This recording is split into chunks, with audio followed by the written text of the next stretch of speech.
Hello and welcome to Teacher Toolkit Series. Today, the discussion is going to be centered around differentiated instruction.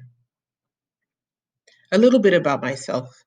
My name is Adibikwe Odunjo. I'm a seasoned educator with more than 20 years experience in education, providing professional development, continuous education, and practical solutions for effective instruction. To that end, I developed Teacher Toolkit Series, which bridges the gap between theory and providing effective instructional practice solutions. Please check us out at teachertoolkitseries.com. My information is below. Please like, share, and subscribe. Let's go. Differentiated instruction is what I'll be talking about today. And around this, I will address three very important components of differentiated instruction, which are multiple ability curriculum, multiple intelligences, and choice. So starting first with differentiated instruction, what exactly is it? Differentiated instruction is less of a strategy than a philosophy that says that we should take children from where they are presently to where they need to be academically.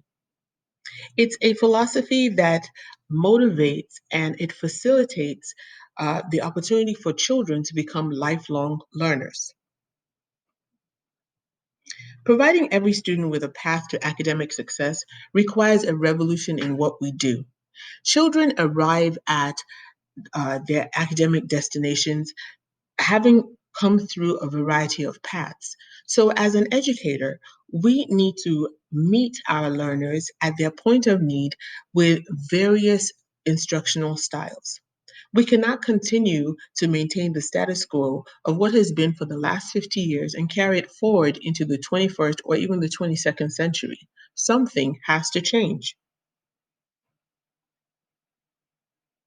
So listed here are the key characteristics of what to would obtain in a classroom or in an environment that is geared towards effective differentiated instruction.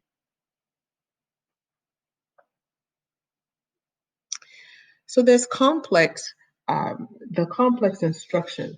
Overall, teachers want their students to have copious opportunities to participate in their own learning, for them to own their learning process. To that end, educators would want students to develop higher order thinking skills and problem solving skills, which are very, very valuable skills to have in today's job market.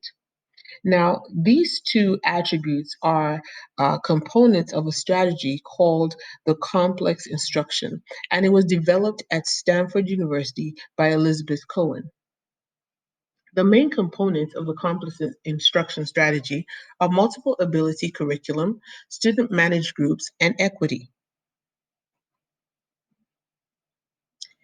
So with the student managed groups, the student centered groups are those where the students have more of the control and the teacher provides feedback based on their observation. So the teacher does not interact so much with the students because this is really powered and it is centered around the students' ability and them having control of their learning groups. With the equity, the teacher uses strategies to ensure that all students who are in that particular learning group or learning community are able to participate with equal opportunities for learning and that they can contribute to the discussion and the learning process that is going on. For the multiple ability curriculum, as the name suggests, it requires a wide array of individual abilities so that each student can make meaningful contributions. This will include open-ended tasks, and it could also involve collaboration between groups, but it definitely does involve a lot of critical thinking skills. Multiple intelligence is another major pillar of differentiation. Just as we know that people perceive the world in different ways, we also know that there are different learning styles and different teaching styles. This diagram depicts the 8 established intelligences. Now, Harvard psychologist Howard Gardner, he identified at least 8 different learning styles. The implications of these intelligences that he discovered are profound to the field of education. First of all, because it reveals a gap in academic skills.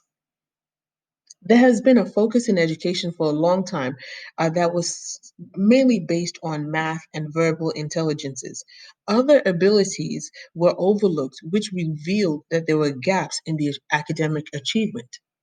Second, due to the gaps in academic achievement, it led to a restructuring of the curriculum to include other intelligences in recognition that not all children learn the same way and that many of these children have diverse abilities that were untapped.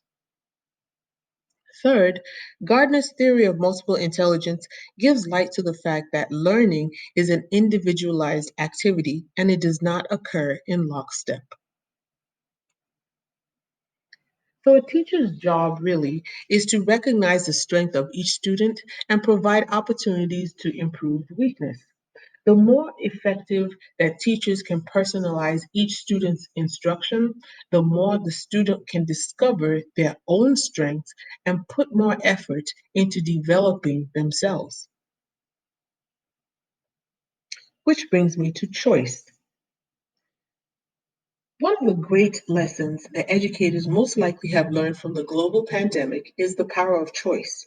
In education, students who are given choice in what and how they learn will learn even more, and they will have a better attitude towards learning. Without choice, children see themselves as being powerless, and they are more apt to be apathetic and respond to the work that they are supposed to complete with aggression. Everyone likes a good deal, so why don't we apply this in education as well? Experts in education have identified 4 types of choices. The choice of what? How about we invite students to learn by having them share what they already know? Rather than talking at students, let's talk to them so we can find out what they already know about the material they're going to learn.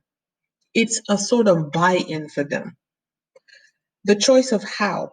Allow the students to take ownership of how they will learn the material, whether they're going to learn independently, collaboratively, or digitally.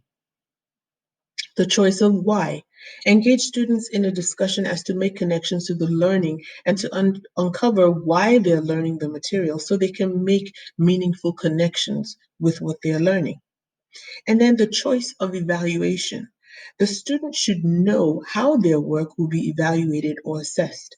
They should have a choice whether they want to take a test, an exam, a performance, complete a performance task, or a combination of all of those. This cannot be a secret, and it cannot be some kind of punitive procedure either. As a general rule, it is more important for children to have the chance to generate different possibilities than to merely select one possibility from amongst those that have been set before them. I agree with this statement. Because if a person feels that they have control over how they live their lives, what they see, what they do, then that person is more apt to produce more, to be more productive and geared towards succeeding, determined to succeed. So self determination is just as important for children as it is for adults.